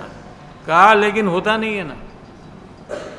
कहा है वो समझ में आया है, लेकिन जब पैसा को देखे तो आसक्ति उधर चालू हो जाती है। हाँ, पैसाનું બંડલ જોઈએ તો શું થાય? આસક્તિ થાય, આકર્ષણ થાય કે એને પરમાણુ જુએ, શું જુએ? નવી નોટ હોય તો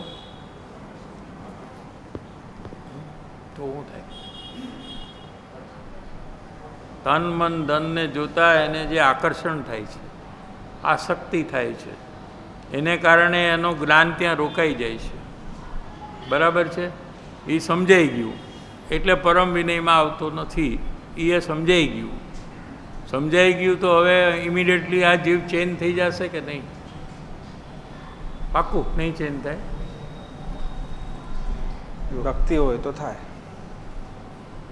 સમજાય છે કે નહીં? કે ચેન્જ નથી થતું, સમજાઈ જાય છે અમને કે અમારામાં શું ખામી છે, પણ અમારામાં એ ખામી મળતી નથી, ચેન્જ થવું જોઈએ થતું નથી। તો કે એના માટે શું કરવું, એના માટે શું સાધન? તો કે ભક્તિ, એમ કે છે। જો કે જ્ઞાની ભક્તિ ઈચ્છતા નથી તો પછી કોઈ ભક્તિ કરતું હોય તો એને રોકતા કેમ નથી? રોકી લેવું જોઈએ, નોટ એલાઉડ। હા, બરાબર ને? તમને કહો છો તમને જોતું નથી, ઓલો બિચારો ભૂલ કરે છે, તો એ સ્ટોપ એમ ના, ગીવ ઇન્સ્ટ્રક્શન। હા, કે આ બધું નહીં કરવાનું તમારે, હા, પગે નહીં લાગવાનું, હા, કાંઈ નહીં કરવાનું તમારે, તમે તો સાધર્મી છો એમ કહો છો। હા, પરંતુ શું કામ પછી એલાવ કરે છે? જ્ઞાની ઈચ્છતા નથી તો કેમ? મોક્ષાભિલાષીને તે કર્યા વિના, ભક્તિ કર્યા વિના, બહુમાન કર્યા વિના જે પણ ઉપદેશ સાંભળે છે એનું એના આત્મામાં પરિણમન થતું નથી। એવી વાત લખી છે। જબરદસ્ત। સામાન્ય વાત લાગે પણ કેટલું ઊંડાણ છે આમાં, જો તો ખરા। અને મનન તથા નિધિ ધ્યાસનનો હેતુ થતો નથી। જે વાત છે, જે બોધ છે, એનો વિચાર ઘરે જાય, ઓફિસે જાય, રોટલી બનાવતા ખાતા એનો અંતરમાં વિચાર ચાલુ રહે, એ થતું નથી, એ ભૂલી જાય છે અહીંયા ને અહીંયા, ભક્તિ નથી એટલે। તે કર્યા વિના ઉપદેશ પરિણમતો નથી, ઉપદેશનું મનન નિધિધ્યાસન થતું નથી। નિધિધ્યાસન એટલે એ વિચારમાં ખોવાઈ જાય અને બહારમાં રોટલી ખાતો હોય તો અટકી ગયો હોય, એ વિચારમાં ને વિચારમાં બહારની ક્રિયામાં એની સાવધાની છૂટી જાય, એવું થાય મુમુક્ષુને ભક્તિને કારણે। શું માટે મુમુક્ષુઓએ જ્ઞાનીની ભક્તિ અવશ્ય કર્તવ્ય છે એમ જ્ઞાની પુરુષોએ કહ્યું છે। શું ન ઈચ્છતા હોવા છતાં એમાંથી પાસ થાય છે, જ્ઞાની પણ એમાં પસાર થાય છે શાંત ભાવે। શું આમાં કહેલી વાત સર્વશાસ્ત્રને માન્ય છે। શું બહુ સરસ બધા 14 પોઈન્ટ છે।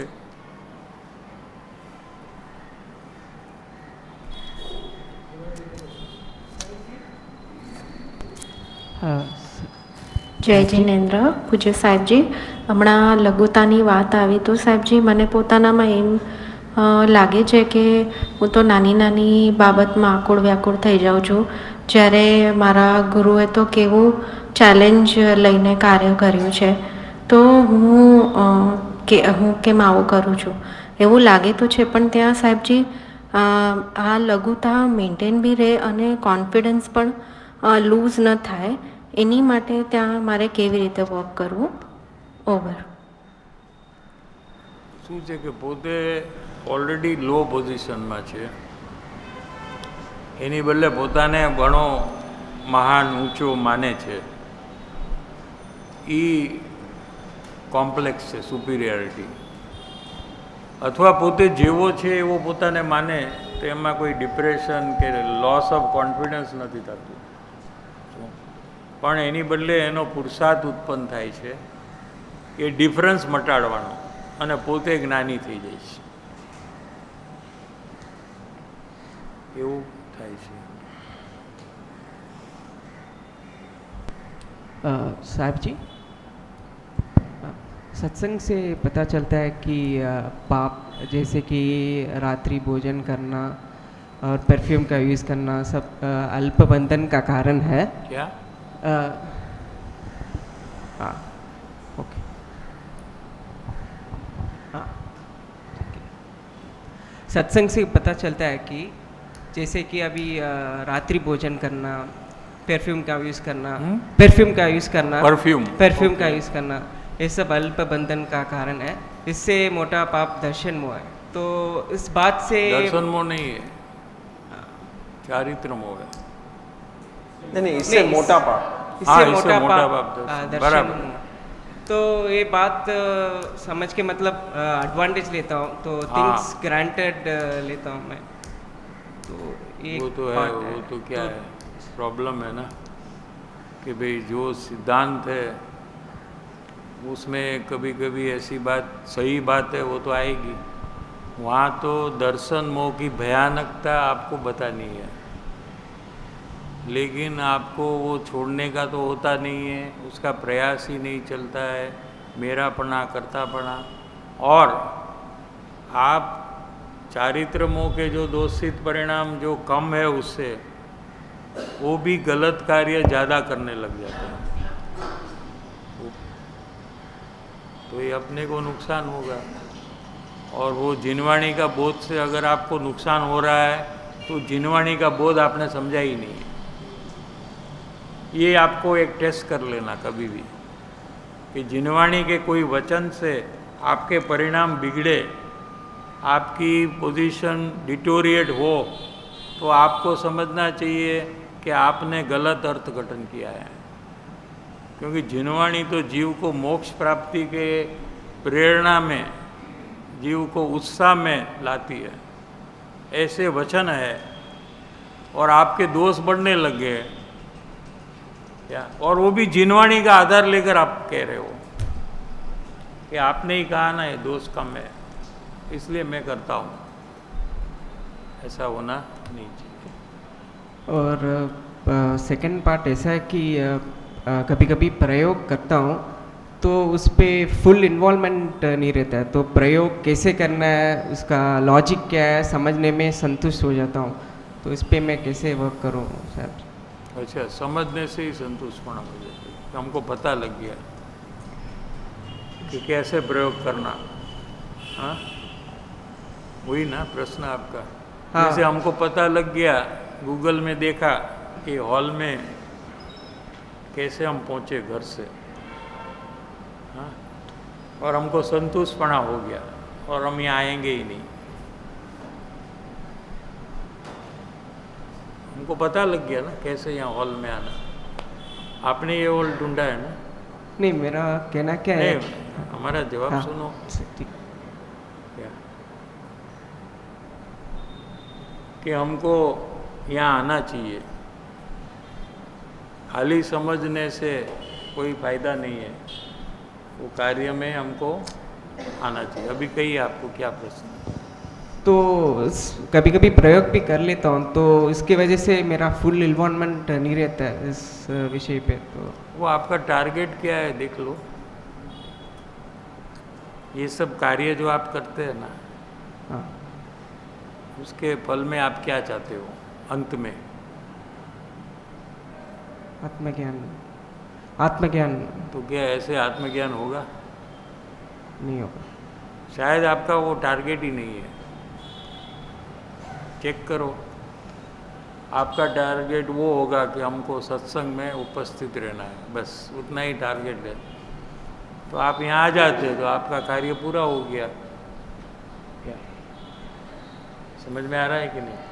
अगर हमारा टारगेट है कि यहाँ जो विषय चल रहा है वो समझने का है, तो आप यहाँ आएंगे तो संतुष्टपना नहीं होगा समझे बिना, क्योंकि आपका टारगेट समझने का है।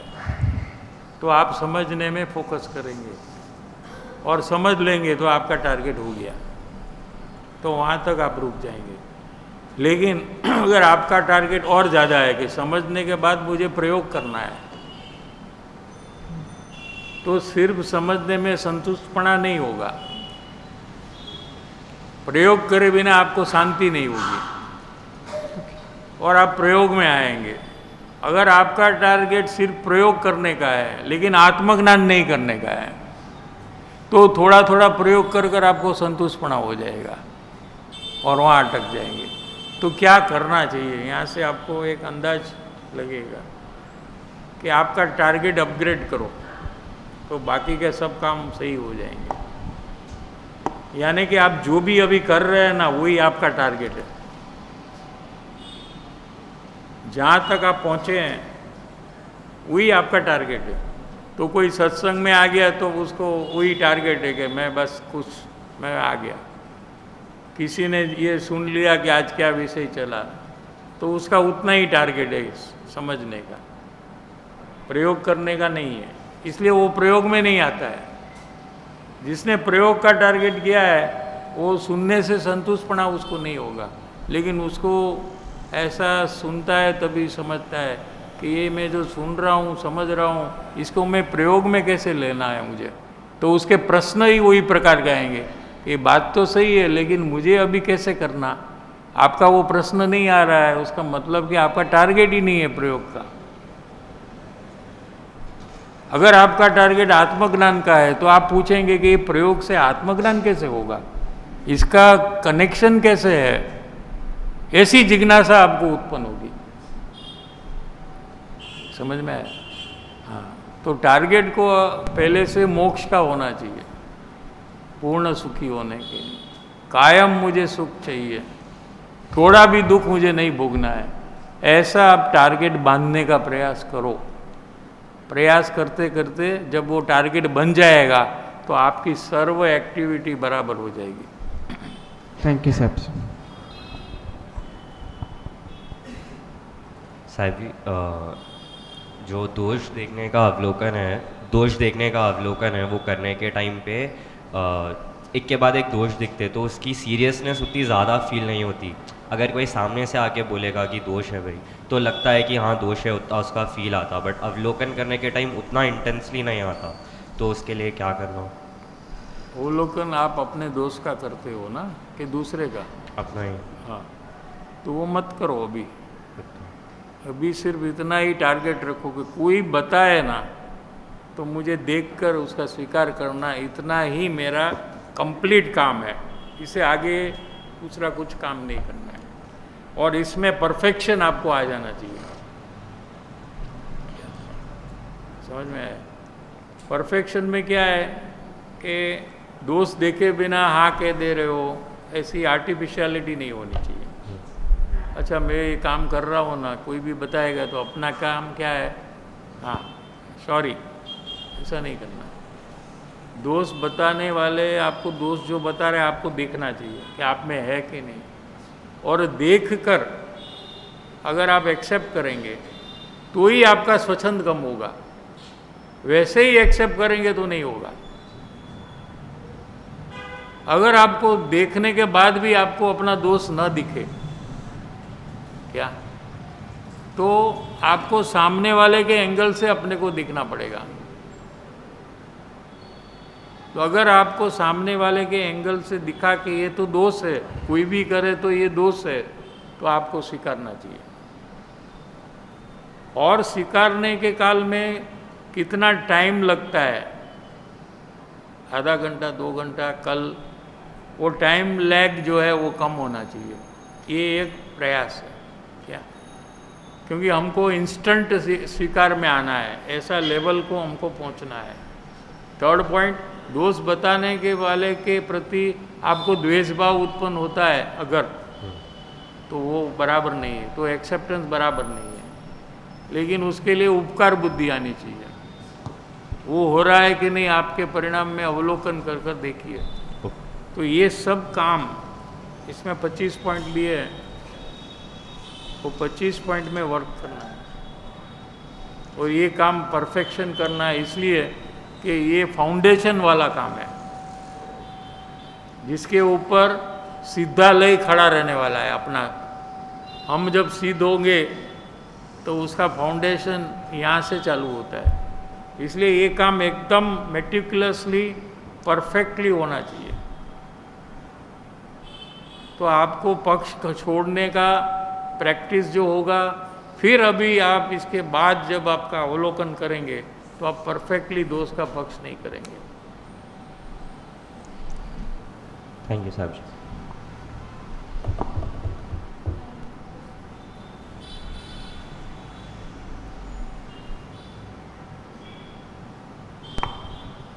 सॉरी साहब जी, बहुत बेसिक और रिपीटेड क्वेश्चन पूछ रही हूँ। जैसे आपने कहा कि मरण का अगर विचार करूँ तो परिभ्रमण का भय होगा, तो मरण और जन्म का विचार करने से वैसा भय तो होता है साहब जी, पर जो सस्टेनेंस होना चाहिए, तो मैं कंटिन्यूटी उस भय में रहूँ, वो बढ़े, वृद्धिगत हो, वो परिणाम नहीं है साहब जी मुझ में, तो मुझे क्या करना चाहिए? इसमें क्या है कि उसके उल्टा प्रयोग चल रहा है क्या, कि आप क्या कर रहे हो कि जैसे आप फैमिली मेम्बर को देख रहे हो तो आप उसको मेरे साथ कायम रहेगा ऐसे देख रहे हो, ये उल्टा प्रयोग है क्या? समझ में आ रहा है? लेकिन जब आप उसको देखो तो आप ये भी सोचो कि हमारा संबंध है वो कोई कायम का नहीं है क्या, तो जितना संबंध है तो हम प्रेम से रहे, तो ये अंदर में चेंज हो जाएगा आपके अंदर में, क्योंकि जितना टाइम है उतना ही तो टाइम है। यस। तो क्यों अशांति करे, क्यों झगड़ा करे, वो सब प्रकार है ना ऑटोमेटिक शांत हो जाएगा। अगर आप उसको कायम देखेंगे तो सब प्रॉब्लम चालू हो जाता है। Yes, sir. अब उसको अनित्य देखेंगे कि ये संबंध परमानेंट नहीं है, कुछ साल के लिए, कुछ महीने के लिए, कितना है हमको पता नहीं है, लेकिन गारंटी कुछ नहीं है क्या। जी सर। आप जब आपकी सासू को देखो, अगर ऐसा देखेंगे कि ये कितना समय अपन साथ है ये पता नहीं है, तो आपके परिणाम में ऑटोमेटिक चेंज आ जाएगा, आपके कषाय सब शांत होने लगते हैं। लेकिन मेरा और इनका संबंध बहुत लंबे समय रहेगा तो ये सब परिणाम वापस चालू हो जाता है। तो अनित्य पदार्थ को अनित्य नहीं देखते हैं, यहाँ से सब प्रॉब्लम होता है। अपने को 569 में आया है। जी सर जी। हाँ, तो वो टाइम से आपने चालू नहीं किया है। यस सर जी। हाँ, तो जितने संबंध है वो कायम के संबंध नहीं है, ऐसा हमको देखने की प्रैक्टिस करना है। ऐसा हम समझें, पूछने पर जवाब दे देंगे कि भाई आपको कायम संबंध है, तो કે ના રે ના, એનું આયુષ્ય પૂરું થશે તો એ જશે, મારું થશે तो हुए जैसे, ऐसा आपको पता है, लेकिन जैसा पता है वैसा आप नहीं देख रहे हो, उसे उल्टा देख रहे हो। ठीक है, तो वैसा देखने का चालू करेंगे तो कितने कषाय भी कम हो जाएगा और आपको जागृति, परिभ्रमण की ये सब भी धारावाही चालू हो जाएगी। यस साहब जी, थैंक यू साहब जी, मैं मिस करी, समझ में आया। एक क्वेश्चन और है साहब जी, मुझे एक मुमुक्षु ने हेल्प किया था साहब जी कि घर पे जो मुमुक्षु है मेरे साथ, उनके साथ ही सबसे ज़्यादा रहना होता है और मेरे पास बहुत ही गोल्डन अपॉर्चुनिटी है। मैं बहुत ज़्यादा लकी हूँ अमंग्स द मुमुक्षु मंडल, अगर देखा जाए कि मैं उनसे बहुत सारे गुण सीख सकती हूँ, अपने में इम्बाइब कर सकती हूँ, बट मैं वो नहीं कर रही हूँ साहिब जी, बहुत लैकिंग है, तो मुझे ये ओवरकम करना है प्लीज़। इसमें एक प्रॉब्लम है। दूसरे मुमुक्षु के साथ जो हमारा संबंध है और फैमिली मेंबर के साथ जो हमारा संबंध है, एक फ़र्क बहुत बड़ा है। फैमिली के साथ हमको डुअल संबंध है और मुमुक्षु के साथ ओनली वन संबंध है। क्या? डुअल, डबल, यानी कि राग द्वेष के कारण से आप लोग साथ में आए हैं, लेकिन मुमुक्षु राग द्वेष के कारण से आपके साथ नहीं आया है। यस सर जी। जिसको ऋणानुबंध कहते हैं। क्या? तो पूर्व काल में आपने जो राग द्वेष उनके साथ किए थे, उसके फलस्वरूप वापस उनका योग हो जाता है। तो एक संबंध तो राग द्वेष का है। अभी ये लोग मुमुक्षु बने जन्मने के बाद, तो नया एक संबंध हुआ मुमुक्षु का। मुमुक्षु का संबंध नया है जी। और राग द्वेष का संबंध पुराना है। राग द्वेष का संबंध बहुत बलवान है, इसलिए तो साथ में आए आप। यस हाँ? यस। और मुमुक्षु का संबंध कमजोर है क्योंकि नया है। समझ में आ रहा है कि नहीं? तो जो बलवान है वो मुख्य हो जाता है और जो कमजोर है गौण हो जाता है। करेक्ट। तो आपको समझो कि दोनों मुमुक्षु है, एक संबंध है इसके साथ। दूसरा संबंध है, ये पति है आपके, वो संबंध है। और पति है, ये संबंध बहुत बलवान है, और मुमुक्षु है, ये संबंध बहुत कमजोर है। उसका कारण बता दिया ना आपने। तो वो बलवान संबंध के कारण से वो प्रवृत्ति आपकी उसके साथ पति रूप जो प्रवृत्ति है वो ज़्यादा रहेगी, मेन रहेंगी, और मुमुक्षु वाली जो है वो बहुत कम हो जाती है। तो फिर आप उसका दोष देखने का चालू कर देते हैं। yes, आपने कहा ना गुण नहीं देखते हैं। करेक्ट साहब जी। और गुण इम्बाइब नहीं कर रहे हैं। नहीं कर रही। इसलिए नहीं कर रहे हैं कि आप उसको जो पुराना संबंध कर्म का है, ऋणानुबंध, उसका महत्व, उसका इम्पोर्टेंस इतना है आपको कि उसको पति रूप देखने से उसमें सब दोष दिखने लग जाते हैं कि मेरा ध्यान नहीं रखते। पहला पॉइंट वहाँ आएगा। वो कितना भी रखे लेकिन हमको तो कम ही लगता है ना, कि नहीं, ये प्रॉब्लम चालू हो जाएगा पहल बेला। ठीक है? तो ये प्रॉब्लम चालू हुआ तो आपको द्वेष होगा। अगर दूसरे का कुछ ध्यान रहे, माँ का ध्यान रखे, तो आपको लगेगा ये उसका रख रहा है, मेरा नहीं रख रहा। उसमें से ईर्षा भाव, ये सब चालू हो जाए, सब कषाय चालू हो गया। मूल मुद्दा कहाँ से आया? दोष इसको पति देखा, यहाँ से सब पूरा परंपरा दोष की चालू हो गई। तो हम तो क्या मूड से ही तोड़ देना। पति के बदले उसको जीव रूप देखो, देख लो, सब प्रॉब्लम अपने आप कम हो जाएगा। सासू को जीव रूप देखो, बहू को जीव रूप देखो, देखने का प्रयास करो, समझो नहीं, देखो। समझ तो गए हम कि ये भी जीव है, मैं भी जीव हूँ, लेकिन देखते हैं तो पति देखते हैं।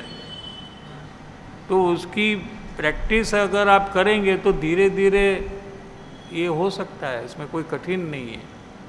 क्या?